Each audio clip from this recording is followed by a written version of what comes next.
Hi everybody, welcome back to my channel. I had to take a break and actually gather everything before I came back and continued to record the series, because to be honest, it's a lot for myself to let out, and also the responses and the negativity also was somewhat a lot.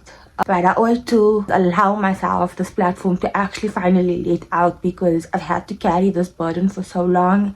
And to be honest, I only truly started dealing with my abortion in March. I had to try to ignore my feelings for so long, and finally allowing myself to speak about it at the mental health facility and let out and realize that, you know, this is something traumatic that I had to go through. It's something that I feel like isn't much shown on YouTube, especially. Like when I was going through it, I couldn't find any support. I couldn't find things that were beneficial to me.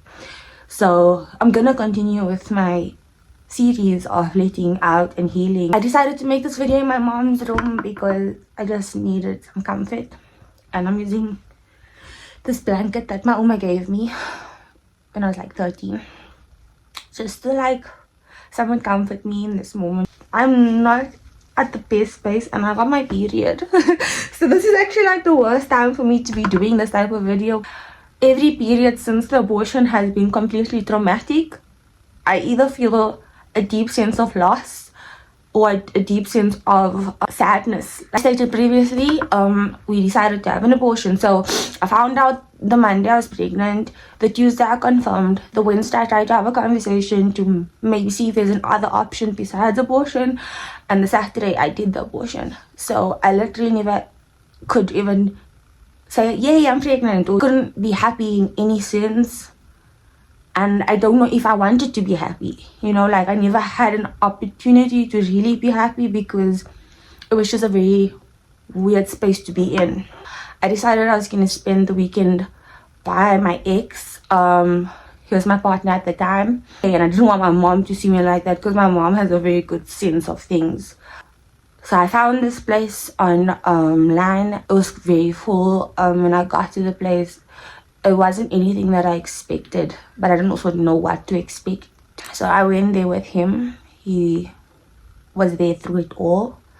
It was at a very, very bad time, because I didn't even have enough money to do it. I had to just try to put money together and get it sorted. He initially just wanted us to just get tablets from some place and do it, and I was like, nah, it'll be property, you know. I found this place and it seemed quite good from what I seen, but to be honest, I feel like there's a lot better places. And I hate that it's so difficult and it's not spoken much about, because it's very secretive. Like, people don't like to talk about it. So when we got in there, they just ask you like a few questions, and then there was no counseling session, or like a session to like even like let me like speak to me. There was nothing of that sort. Like, it literally was very cold. There was like a bed on the one side and another bed on the other side, and the one had like a scanning thing and the other one had like, I don't know what, because I never went that side. So I went to the one bed and she just did a scan. It showed like a small little dot thingy. He took a picture of it, and I didn't know he took a picture until like afterwards. I'm glad he took the picture, because I love memories, and I'm so glad that I at least have that. So when she did the thing, it was 6 weeks. And then she gave me tablets to take. It was either 2 or 1 in the room. I had to take in the next few hours, another 2. When we got to his house, we just continued about our Saturday. And then I had to set an alarm to take 6 hours after that. I was exactly at 12, if not 1 o'clock. And then I took that tablets. That was about 4 tablets. And you don't swallow these tablets. You keep them under your tongue and they have to dissolve. After the 4 tablets, my stomach started cramping really, really badly. It was just terrible. And then I think I have to take another 2. After the last 2 was excruciating. Like, I was shaking non-stop. I was getting cold and hot. Felt like everything inside me was like it was like I was shaking non-stop. And he held me through it all.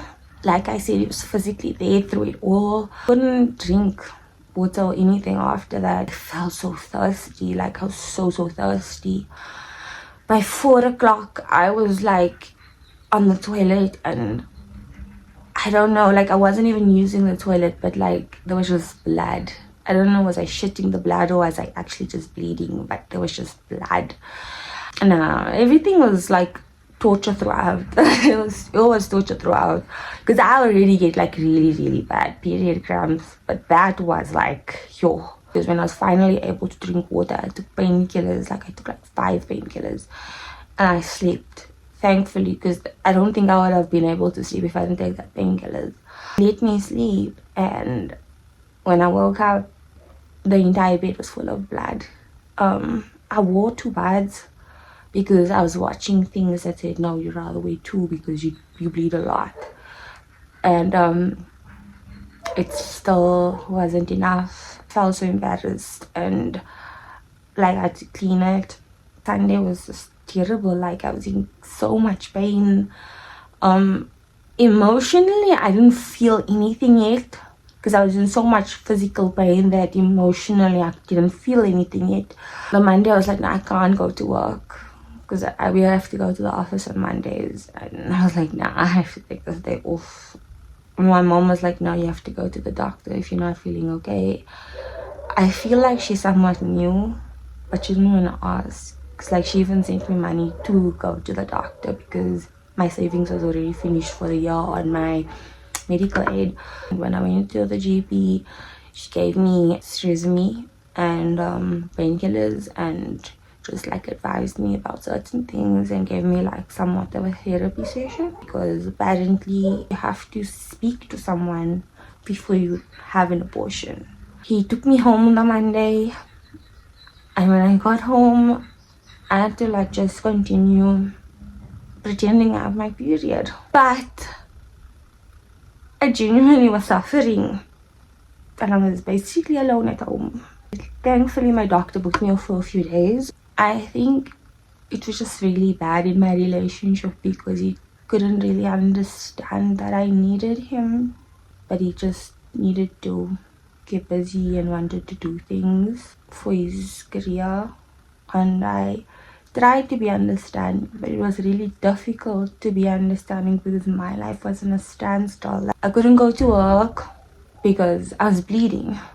When I did go to work, I was bleeding through my pants. Even when I was at home working, it was just a lot. Like I couldn't do anything. I could just stay at home, and like I still wasn't able to completely comprehend what actually happened. I wasn't myself that first few days, because I didn't know what I was feeling, but I just felt like nothing. And then I went through like my posts and stuff. I went on like a solo vacation in 2022 before I got into my relationship. So I seen this video that I made in Durban, and it just made me feel something. Nobody around me even cared to ask the question, am I still okay after facing transgressions that destroy my perfect innocence? I had to learn the lesson. Depression is a blessing if it helps you be corrected. I was still cutting my wrists, ain't fronting no shit, and they was faking the love while they sucking my dick. Ain't nobody really checking if I'm stuck in the abyss, so I ain't loyal to nobody that ain't part of my clique regardless. even like the song that was used on that video just made me feel something. When I went on that solo vacation, I was ready to conquer the world, and I was ready to just learn to love myself and be there for myself, and I just wanted to feel that. I posted that video and it caused a bit of a fight in my relationship because of the song I used and because my body was shown in the video, and it wasn't completely understood what it was meaning to me, so it just became a fight. It just became really ugly. Days later, I was just continuing to just bleed so heavily, and I just felt so alone. He had like a performance the Saturday, like a week after the abortion, and I was supposed to go with him, and as I'm getting done, I just started bleeding through all the clothes I was wearing, and I just started crying because I'm like, what the fuck is wrong with me? I didn't end up going with him because he's like, babe, I understand, rather just stay home. Like, he was very understanding that I wasn't my best to come and support him, but I felt so bad because it was his first performance of the year and I never seen him perform live, so I really wanted to see him. The timing wasn't the best. I was trying to be a supportive girlfriend. He ended up going and tried being supportive even though I wasn't there. After the performance, he needed to go out further, either to a party or a studio, I don't even know. And I just felt like, I know I'm supposed to be with you, but I can't. And now that I can't even be with you, it's like I have to be alone and go through this basically by myself while you just continuing your life. And that became another fight because I just felt so alone, and I didn't like how things were dealt. I didn't like how I didn't feel as important because he decided to come to me before he went out further. But I didn't want him to because I felt like a second thought or a second option, and that caused the fight. And that was hectic because I even jumped on his car like in the pain I was at because he's just so emotionless. It was just terrible because I just felt like he didn't understand what I needed, and he was just so cold. Like, I was bleeding so much, and when I was reading things, they said you're supposed to bleed for like a few weeks and then like it stops, but it's not supposed to be like heavy continuously. But I just was bleeding so heavy and so continuously, and I had no appetite, and it was just terrible. Like, I felt so weak after like 2 weeks of like dealing with the abortion emotionally, basically by myself. I decided to tell my mother, and I decided to break up with him because I was like, dude, like, you're not being that person for me, not comforting me in a way that's making me feel like I'm not alone, because I feel alone. I cried to my mother and I was like, yeah, I did something. And she's like, what? I was like, I was pregnant. And then she's like, I knew. And she literally let me, she held me in her arms. And I felt so guilty because I kept this big secret from her, because I know she would have supported me through it. My mom was holding me in her arms, and she said, she just let me cry.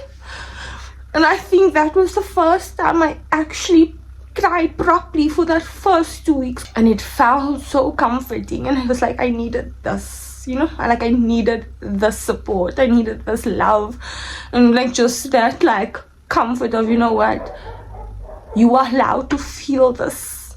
It's okay to feel what you're feeling. A few hours after that, well, he decided to call me, and I answered, and then he's like, we're not done, whatever. And I was like, but I need this, I need that. And I told him what I needed, and then he said he was gonna try. He did try, but in a way for me to move forward. Like, he's a very logical person when it comes to when things happen. When I went for a checkup by my gynecologist, because I was like, something is not okay. Like, I understand I just had an abortion, but I don't feel like I feel like I'm bleeding too much. So my gynecologist said, no, you need to get a scrape done. And I went to get a scrape done, and after the scrape, the bleeding was like for another 2 days, and then I was like done bleeding. I went for a checkup 2 weeks after the scrape. Doctor said everything is out and it's healthy, and I was like the ultrasound thing, and I was like, it's empty, like the dot is gone, and my heart just broke. And I tried to explain to him, but he just didn't really understand it. And because he wasn't completely understanding it, I thought I'm just being overly sensitive about it. Like, I thought, like, what's wrong with me? Like, why am I holding on to this? Like, I made this decision to have this abortion. I should be, like, over this. I shouldn't allow it to continue having such a big hold on me. And I allowed him to help me move forward. And in a way, I did. I was trying to move forward, like physically trying to move forward, but mentally and emotionally, I was suppressing a lot of my emotions. I like getting myself busy. Like, I booked my exams, started planning my sip and paint. I was trying to move forward, but I genuinely wasn't moving forward. I look at what I was actually doing. Like, my room was a mess. My room's still in a mess. I was completely depressed. I was not okay. But I was pretending to be okay because I thought I needed to just move forward. But I didn't completely deal with the abortion. I didn't speak about it again. And I just was done with it. It was never a conversation again. And I don't blame anyone for it not being a conversation, because I don't feel like none of us are actually even learned when it comes to what is an abortion, what you go through with regards to abortion. Postpartum depression, it's a traumatic experience. It's not just something that comes and goes. And it did cause a lot of fights within my relationship. I think in the beginning of January, I thought, okay, you know what? We're both on the same page when it comes to our relationship. I started actually realizing a lot of things because changes were happening really fast. Within the changes, it made me realize a lot about the relationship itself, a lot about him, a lot about me, and even a lot about the things that I never truly worked through. Like, everything is such a blur. Like, I was so depressed and so overwhelmed. I was burnt out, completely burnt out, and I didn't even know. I was like on autopilot this entire time, and I literally only realized in March that I had an abortion. Like, emotionally, I actually felt it. And I feel like that's why I was so suicidal, that I just wanted to feel something, and I just either wanted to just be gone. A lot more happened this year, but I feel like everything that happened was meant to happen. If it didn't happen, I wouldn't have felt this peace that I feel right now. I have absolutely no regrets when it comes to having the abortion. I have a lot of pain and what ifs, but it's not like a thing of I wish I didn't do it, because I'm so glad that I did it. Because my child deserves healthy parents, love, genuine, unconditional love. I know now that my child was not going to get that. So I am hurt because it's still my baby. And it still will always be my first baby. And I never ever thought I was gonna feel this way about it, because I've always been pro-abortion. Like, I've always been about, like, you know what, don't ever keep a child. If this guy's an asshole, like, if this guy's this, if this guy's that, don't keep the child. And I'm still all for that. Like, I don't believe in keeping a baby in fucked up situations. That's just what I believe, because some people just genuinely shouldn't bring babies into this world. Babies don't deserve fucked up situations, and I know, it's God's plan. I don't believe that God wants us to suffer either. I'm still very much pro-abortion. I, however, don't think I would be able to do it again because I'm this emotional. When I do fall pregnant again, God willing, I will definitely keep it. I know I'll never be ready to be a parent, but I also do know that I can be at a better state than I have been. I feel like me falling pregnant was a sign from God that my relationship wasn't supposed to continue because of how it was handled. And that was one of the red flags that I ignored. But we live and we learn. A lot of things has been said about this abortion. A lot of insults has been thrown regarding it in songs. I just know that it's very childish. This is my story and this is what I went through without trying to be ugly to anyone or say anything ugly on anyone else's name. This baby somewhat saved me. Death, my terrible mental state, cheating, all of the negative things that happened this year saved me because it opened my eyes. I'm still fighting those negative dark thoughts every day.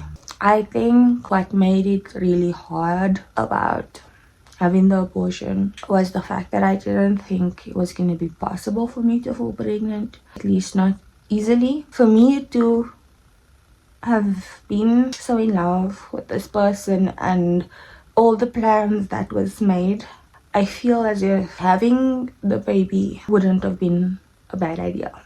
I think that was one thing that was constantly playing in my mind when I actually came to the realization that, I actually had an abortion.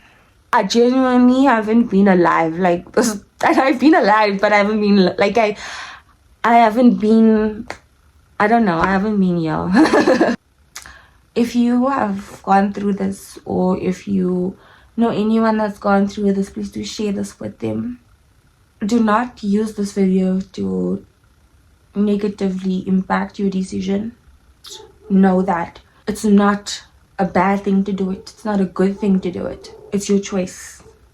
Just speak to people before you choose to do it. Whether it's people who love you, people who care for you, or even like some professionals, because it's actually a necessity to speak to someone professional before you do this, because you need support. Having an abortion isn't an easy thing. It's not 1, 2, 3 done. It's something that you carry with you. Even if you don't carry it with you for a lifetime, you're gonna carry it with you for a while, and you will remember it. As a woman, there's just something within you that you'll always feel. Some women don't feel it, and I feel like in a way it's a blessing and a curse. Thank you so much for watching. Please comment down below what you think of this video. Share it to anyone that needs the support. That was my niche life. That was my story about how I fell pregnant for the first time and an abortion for the first time at 25.